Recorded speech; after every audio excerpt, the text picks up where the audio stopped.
live on YouTube, the Midwest Hemp Technology channel, Hemp What You Heard, the podcast, episode 11. And Bill has been a guest in the past and a good friend to Hemp and to Midwest Hemp Technology.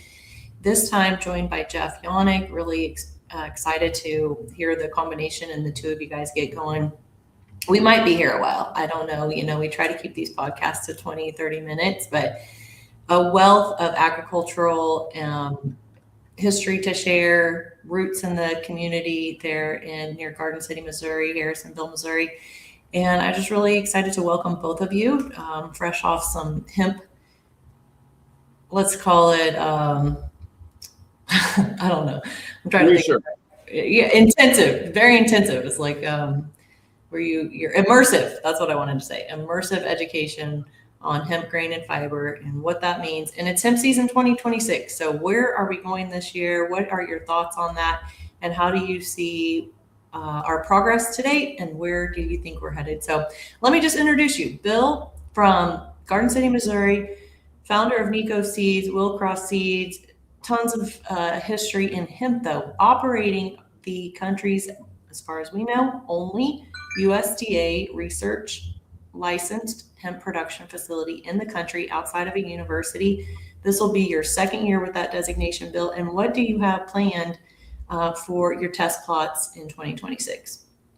Well, I really appreciate, Sarah, being with you today, and you're such a leader in the industry, and so it's I'm really I can't say enough about all the things that you do, and happy to be on your podcast today. But I'll just reflect just a little bit of what we went through, and it's been kind of a labor of love, a work in progress.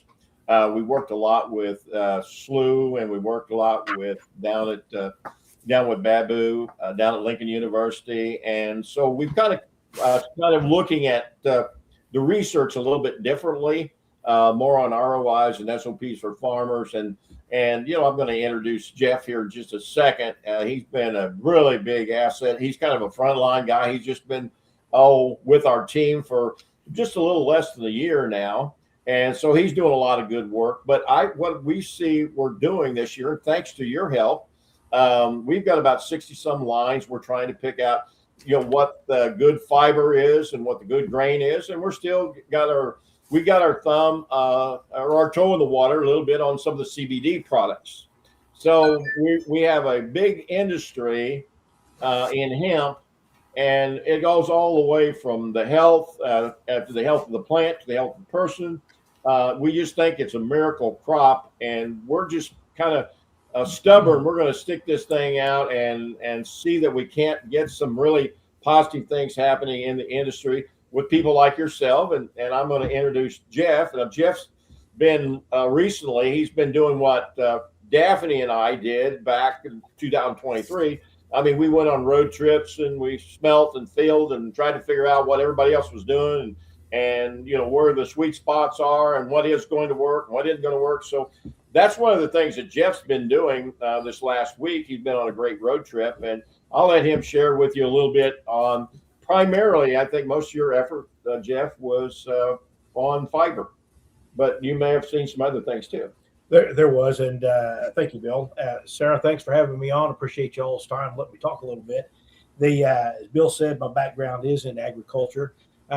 Thing that got me excited about 15 years ago, I started kind of seeing what we could do to get toxins out of the soil, and it led me to hemp. And really, I'm really interested in what we're doing with hemp under the soil or under the surface and what we can do. And the road trip that I went through Arkansas, down through Oklahoma, Texas, and then circled back up through we are so far on the front of this thing. It's just not out there. It's new. It's exciting.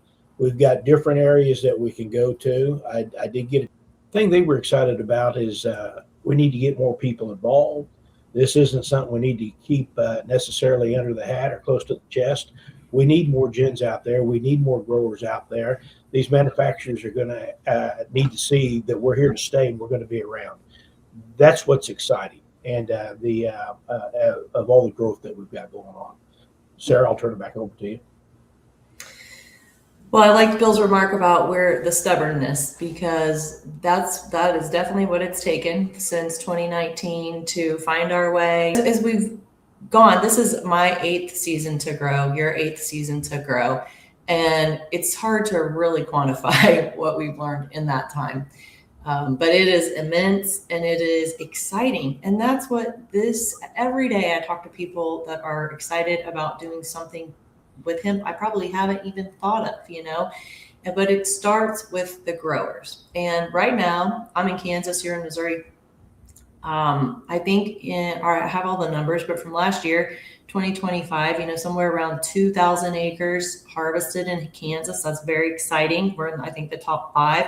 Missouri, somewhere maybe around 1,000 acres or 1,500, right there, same, pretty much identical to Kansas.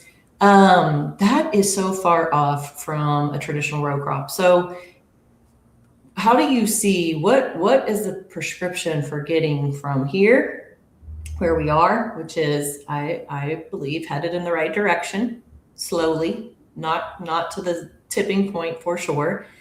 What is it going to take to get to the tipping point? Where does it go from there? What is your message to farmers specifically on that timeline? Well, I'm going to jump in here, and then I'm going to let Jeff kind of echo a little bit of what we believe is one of the big things that we think has been really important, that we actually get our arms around in the relationship closer with USDA. Mm-hmm. And so getting this USDA license to me has been huge, because all of a sudden we're able to talk with a little more horsepower. And whenever we get good data, and of course that was one of the things that Daphne brought to the table, and a lot of our people, is just the VIP system and how we track and trace and how we go at it. We're kind of like truth seekers. Actually, we named Daphne Do Right, because she just wanted everything right. And so we continue to work down that line. And one of the things that Jeff will mention, one of the things we stumbled into last year, and we do think we're ahead of the game, because we know how to harvest. We know how to, we can put numbers together that this thing's very profitable on the fiber side. We're still working with you a lot on the grains. But if you look at the data that we've actually collected and all the myths that we've exposed as untruths, basically. And Jeff's going to speak a little bit to that. When he came in, he was afflicted a little bit with all of the we can't do this, we can't do that, we can't do this. This equipment takes this. So one of the big things is we've got to get somebody in this government to recognize hemp as a commodity that is valuable to our soil and to our agriculture, because the math is there. If we just have a little support, if we could get in there and do what other commodity groups are doing, whether it is tax credit opportunities or being able to go to a bank and borrow money, and some of those basic things would really accelerate, our industry. But we're a cash industry right now, and it's everything comes out of somebody's pocket, and you have to raise money to stay in business. So that is probably one of our biggest challenges. But I believe we're on the front end, because we know how to harvest it. We know how to lower the cost on harvesting. And of course, this year, we're taking another step. And I just might mention that you've been so helpful in those relationships. And we actually, we're going to have, I think you're going to bring us over 60 some lines.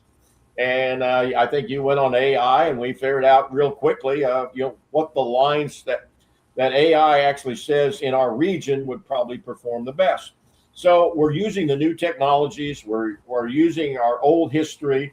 We're going through all the laborious process. But now, when we start talking about, hey, this is USDA research, this is done through this system. So we got to get people to trust us, because honestly, the industry has been kind of lied to the farmer. There's all kinds of recipes, but the farmer has not been a part of the winning part of that recipe. So I'm going to roll over here and let Jeff kind of talk a little bit. I think he came along and he's watched us harvest, and he was under the same same set of circumstances as far as knowing what we can do and what we can't do. And I'll let him kind of jump in because he's a frontline guy. He just got started here less than a year ago. All right. Well, thank you, Bill. The little bit of what I did on part of the road trip, I got into a meeting Wednesday that was about probably made up of 20 plus growers. And the thing that we're doing, and that's what's good about this USDA, we need to share information. I don't know if you all have ever been out there in a group of 50 to 100 farmers, but there's not a lot of information that gets shared in groups like that. And this is something that we need to do. What the processors are asking us, we need consistency in fiber, and whether that's going to be made up on controlling this to a 100-day grow cycle. The thing that we are finding out early, it can go in a lot earlier in the season than we think, and probably half of the farmers or the growers down there in that building, they treated it as one crop and per year, and it's not. There's so much more potential here. A little bit of information was trickling out that they had some down there that were grazing yearlings, and they were just really impressed that it looked like their wheat was doing a little bit more. And we're going to say that this is new knowledge. It's not new knowledge. It's old knowledge that we're rediscovering again, because we know where Missouri was in hemp production back during the Civil War and in the early parts of Missouri. We know what we have not only in Missouri but in Cass County that we can do. Can't think of a better place to get a USDA plot going in there to give us this information. The things that people think that harvesting this crop is going to be very complicated, very tedious, very expensive. I'm here to tell you it's not. If you don't understand that, you get a hold of us and we'll educate you. This is not going to be a hard crop to put up. The other thing that they get into, they think it's hard on the soil. It is not. The early research that we have coming in on this is very promising of what it's going to do. I think it's going to be very good to put into a tool of what farmers can do to rehabilitate, refurbish, whatever word you want to use on this, to get our soil back up to where it can be. It's going to be able to hold water and percolate better. It's going to have better, less toxins in the ground. And if you don't understand the importance of getting toxins out of the ground to grow your next crop, stay tuned, because we're going to show you. Well, that's very good, Jeff. And of course, I'll just bring you back to, one of the first things that we got into is, we did population studies, and we're doing sizes, and we're doing what the market wants. And honestly, sometimes we don't know what the market wants. It's a fickle market. And part of the reason the market is challenged a little bit because I think they're still being re-educated. Sure. And so, we don't have enough players. You're exactly right. But we can accumulate a lot of agriculture, a lot of farmers. I was involved with the soybean industry early and at the corn industry and other commodity groups. And normally, some of the things that has to happen is the farmers have to benefit from the research, and they have to benefit directly. They can't be the low-cost producer. They've got to be a part of the profit margins. But there are examples all over the country that other commodity groups have done, whether it's been a biodiesel plant or whether it's been ethanol or whatever it is. But the farmers have to be involved in the income stream on the end product. So there's several examples, Sarah, that are here right now. But the big key is we got to be taken serious. We got to be picked as a commodity group. And right now, I think as far as education, we are really ahead of the game as far as with agriculture, production, solving problems, getting good stands, not having weed issues, all those things that were early on problems. And I think the biggest thing that was a wow factor to you, Jeff, is whenever we had an old Alice Chalmer with an old wore out sickle and an old guy that's 75 years old come out here, and we'd seen us tear up equipment and all these stories about thousands of dollars worth of equipment. Well, I'm going to guess his whole cost of equipment was in $2,500, whatever that old tractor and that old mower was, and it was all chewed up. Yeah. And he He come and cleaned that up, mowed it all down. We packaged it. We're doing the biochar, but got a lot of really good research. Mhm. And again, because I have worked with farmers and in soybeans and corn and SOPs and ROIs all my life, I know a farmer has to make good money. And this crop is a miracle crop, whether it is CBD or CBG, CBN, whether it's grain, whether it is fiber. There's many more projects can come out of this event, and we're just scratching the surface of it. But I think just like where you were at, they're focusing on like 3 or 4 products, and which is probably a good idea. They're on 4 products. You study your history a little bit here, and the Henry Ford. They asked him one time or challenged him if he could use hemp anyway in making a Model T. Yeah, he did. He made a complete one out of it. And then he took the oil from the plant and ran it on it. Now, that's impressive. Come through until to modern day. They've got some high-end race cars that they run over there that are fiber outside shells. We can help the auto industry here. I'd hate to guess how many products that can come from Hurd and hemp, or from hemp through Hurd and fiber. And the information I got down there, they haven't even scratched the surface. They were talking vertical, going a little bit vertical, and vertical down there for what they were looking at doing was making yarn. And I think almost that's the first step. The other thing too, that they were using it for livestock feed, and that wasn't one of the 4 things that they were doing with it. So you have something here that can grab carbon the way that it does. It has master plan written all over it. And we just need to sit back and realize what we have, communicate with each other, and show the concerns they have to get this thing on up the vertical market.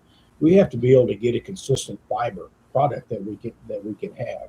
And whether that's going to be in the growth cycle or the plant population, or the type. We know it's a combination of everything there, and and we're going to need that research, and we're going to need validated research. They were kind of almost looking like they wanted a group full of farmers to kind of give them, or growers to say, yeah, this is what we found out. This is what we found out. Sir, you've been around. That's a tough one to get a room full of people to come up with consistent information.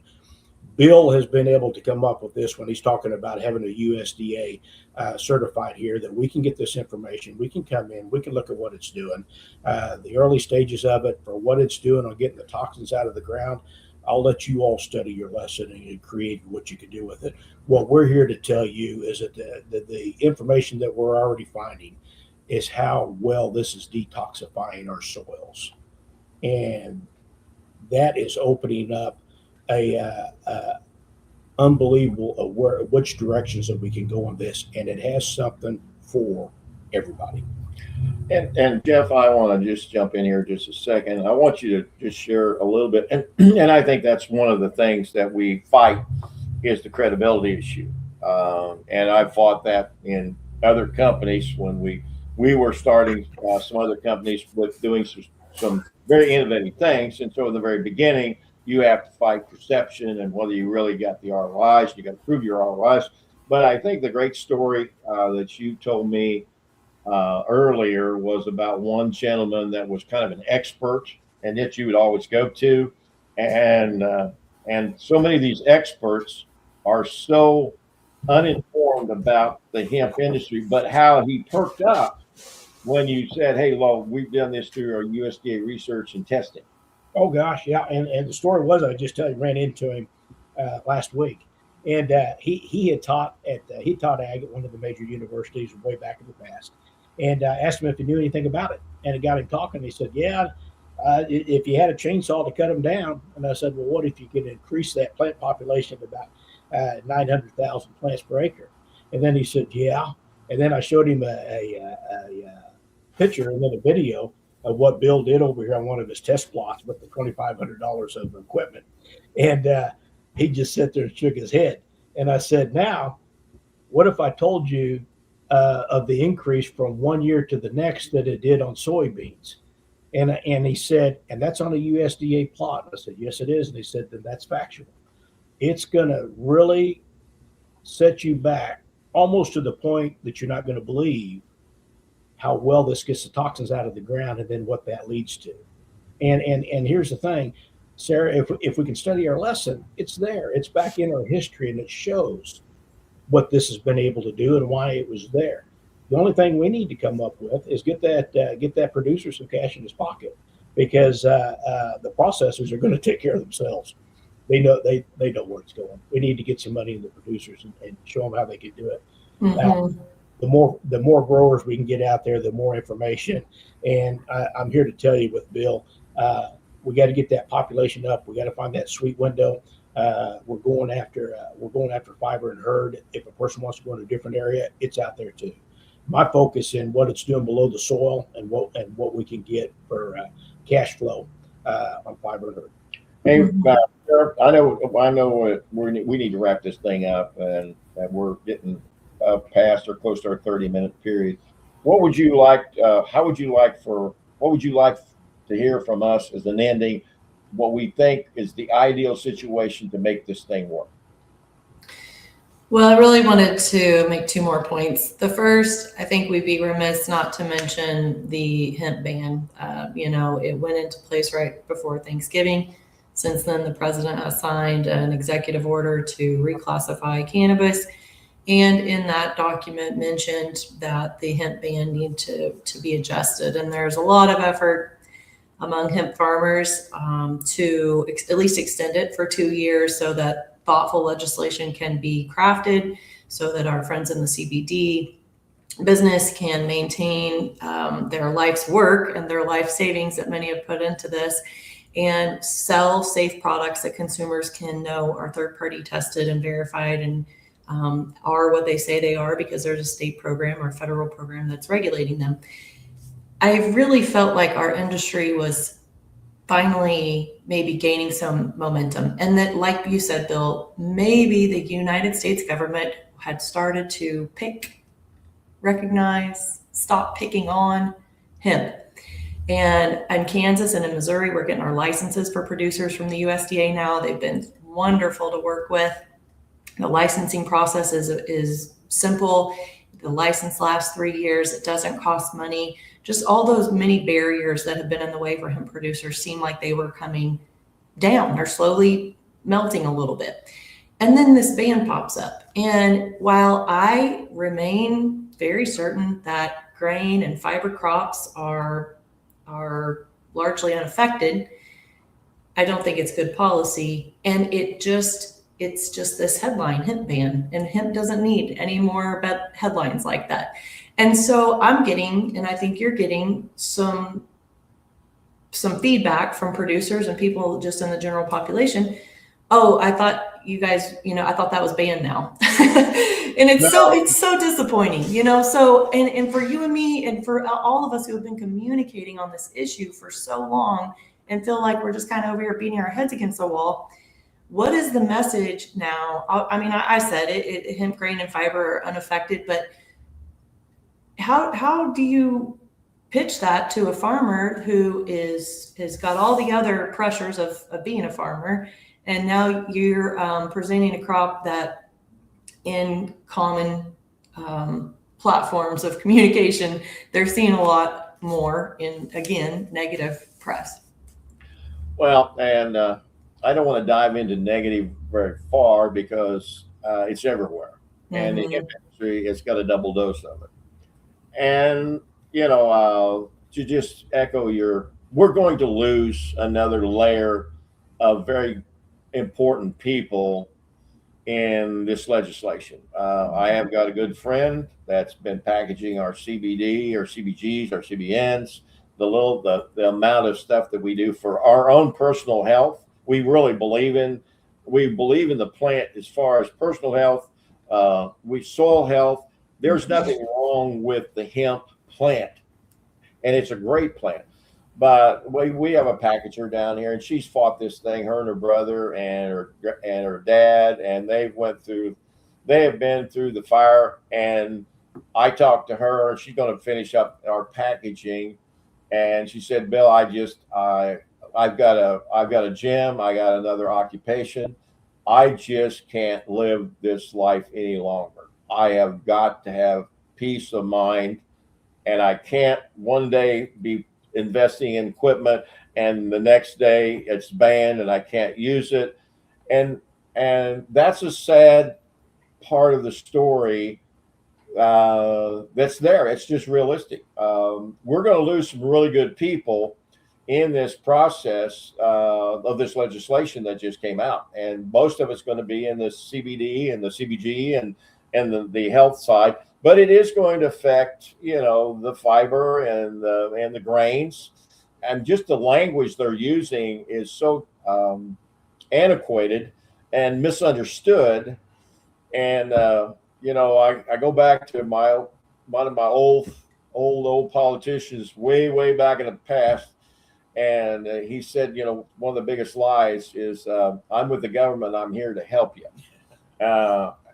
Government is never going to help us unless they pick us. Now, what I'm going to end up with, I'm going to end with this one comment: systems win. That's it. If you're a part of a good system, if we can create a good system where everybody's treated fairly, your farmers can make money. Processors are always going to make money. They just add the mark. I've been a processor. It's terrible if I have to pay more for soybeans or corn, but you know what? I just add it to the bottom line and go on. Yep. And so the end consumer, as long as it don't get completely out of whack, and now that's all promotion and being able to be healthy. All those things can work, but we got to have the farmer healthy, and the system is what's going to win, Sarah. But if we cannot get Uncle Sam, and we can't get our whatever we call our leadership to even recognize us, and when they come out to the farm, they say, okay, well, we'll take a picture of your corn soybeans. I don't want to be in front of the hemp. And so we still operate in this cloud of an illegal product that's bad. And it goes back to, the war on drugs back in the Nixon days. And we just got a bad reputation, and it's unfair. Mm-hmm. But I think, Sarah, things like what Jeff is doing, what we're doing, all we can do is what we can do to make it a positive thing. And, we're going to keep carrying on.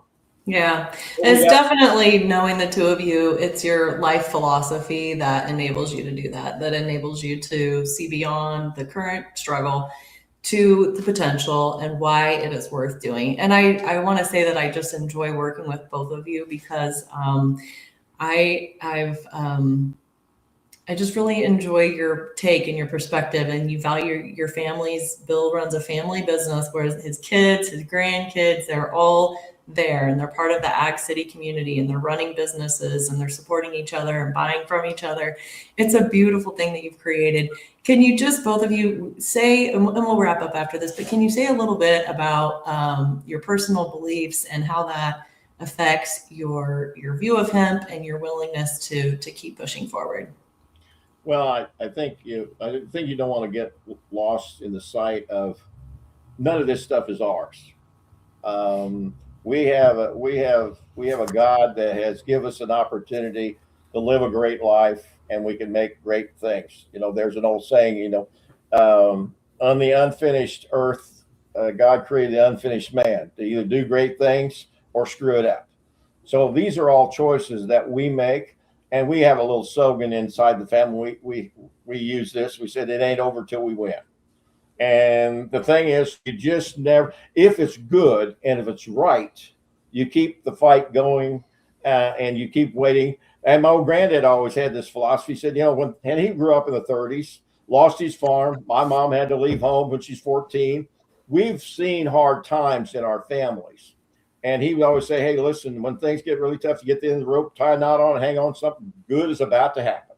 So I think you got to have a positive attitude. And I think you have to have a measure of faith that you believe in something other than, whether it's the government, whether it's somebody else, you got to believe in yourself, and you got to believe in doing the right thing and just staying the course. And of course, now that's one of the things that attracted me to Jeff. I've been around Jeff off and on for, 20 years, maybe, long time. Actually, your family did business with our family. Your dad, who was So I've known, and that's what happens in communities. Yeah.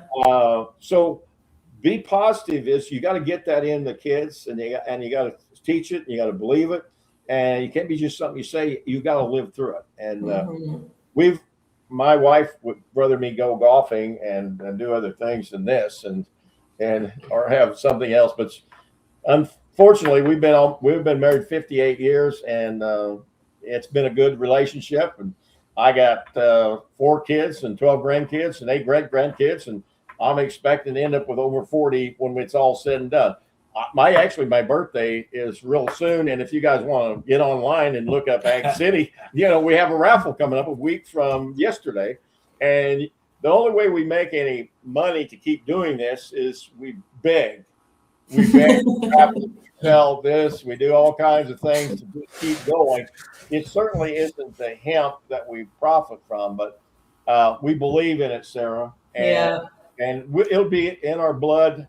I think that's what I want. When my day's over, I want to bring me a hemp plant. So just bring hemp plants at the final days. Just bring me over a hemp plant. Okay. A hemp bouquet? Amen. Okay. Amen. But listen, it's people like you and other people that inspire us to keep doing what we're doing. A kind word. Go get them. Attaboy. Anything like that. And other than, I think isn't that stuff illegal? It's running. If you go to church on Sunday and somebody says, "Are you still messing with that hemp?" And praise the Lord, I'm still doing it. It was interesting on the road trip. I got about 10 hours into my road trip and my phone locked up. And in the dark, north of the Red River, with 150 miles to go, and I was cutting across, not going down the interstate. And I learned a few things. One is to address the situation, and because I was in the middle of nowhere with a quarter tank of gas. Oh. The thing that allowed me to do though, Sarah, and you brought it up, and what you'd mentioned, it was the same thing that I saw this morning. The guy had been trying to get a hold of me for 2 days, and I talked to him. He's one of those that when he kind of needs a pick me up, he gives me a call. Mm-hmm. And because I had been a day and a half without a phone, I'd kind of been inside of my head, and going down the interstate at 80 miles an hour coming home gives me the opportunity to think. Mm-hmm. And they're thinking about what we have here in front of us, and it's the same thing. And then take it back and see where we come into the picture, that we have a product here, and talking in hemp, that has the ability to clean up the soil. And if you look at that soil, that it's the soul of the earth. And I said that to this guy who was a preacher, and it got his attention. And he just got quiet for 5 minutes and let me talk. And he said, "I never saw the connection between soil and the soul, and soul and a human being. It's something that we're given here, Sarah, that if we will just take a little bit of time to stand back and look and see what we're given the opportunity to." And when I saw that, and I've had over the last 4 months of working with Bill, an opportunity to talk to people, they just seem to melt and open up when you can and you can make that connection. And see, I'd never heard you say that before. Then you were saying that you saw what we were looking at. It's something Bill brought up, and he even said about his granddaughter. We're seeking truth. Okay. Amen. We want to truthfully know what that plant has the ability to take care of what we've done to this soil. And we can start by apologizing. We haven't been right the last 60, 70 years. And we're given something here, and that's what we want to study here at this USDA. That's a big part of what I want to see. Like I said, I want to see what's going on underneath the surface, because what's going on here underneath the surface is just going to blossom to what we're doing above ground. And I mean the people too. Mm-hmm, mm-hmm. Yeah, it's such an exciting food source, hemp grain, a complete source of protein with all the amino acids. Think about that in the feed business. Of course, we know Majestic Milling and places like that are considering putting hemp grain in there. And how can we meet that momentum with this complete source of protein, but plant-based protein? What an exciting time to match hemp to problems. It is a solution to all sorts of problems, and it can plug in When farmers are growing it well, they're making money growing it. We're handling it, harvesting it, processing it well, maintaining those quality standards. And all that takes infrastructure. It takes a lot of people to be involved. And you think about the network of grain elevators that has grown up over the past 100 years in this country, and what it's going to take for hemp to have a similar system or scaled down, but similar system. We got a lot of growing left to do. So I want to wrap up by encouraging people to find where they fit. What are you passionate about? Is soil health? I mean, Jeff mentioned it a dozen times today. That is what matters to him. And hemp is the solution that he's found to the problem he wants to solve. And there's many versions of that in different applications. And so it applies to everybody that is watching or has watched or will see this later. Reach out to us, because we really do like to talk about this. We really can help brainstorm ways that hemp might serve your farm, your business, your community, your personal health. And we just appreciate the chance for people to be curious about it and ask us questions and let us share what we've learned. Any final thoughts? What would you guys like to wrap up with today? Well, I'm gonna give my little world a plug here. We started, and we're going into our second year of Ag City, a little piece of heaven down on 7 Highway, and so we have a lot of things going on here to promote rural businesses, agriculture, hemp. But, if you get a chance to get on agcity.us, and we got a little fundraiser and birthday party coming up next Thursday. And so I want to plug that a little bit. So if your listeners want to help us out a little bit, get on a raffle and just keep following us on Ag City, because that's where we get a lot of our stuff. And I also want to plug my intern, Anna Cantrell. She is a godsend.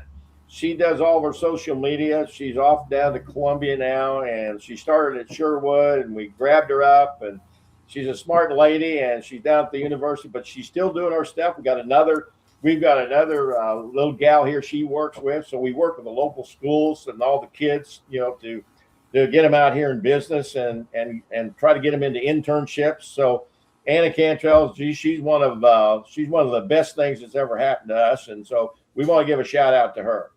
Awesome. We appreciate you, Anna. Thanks.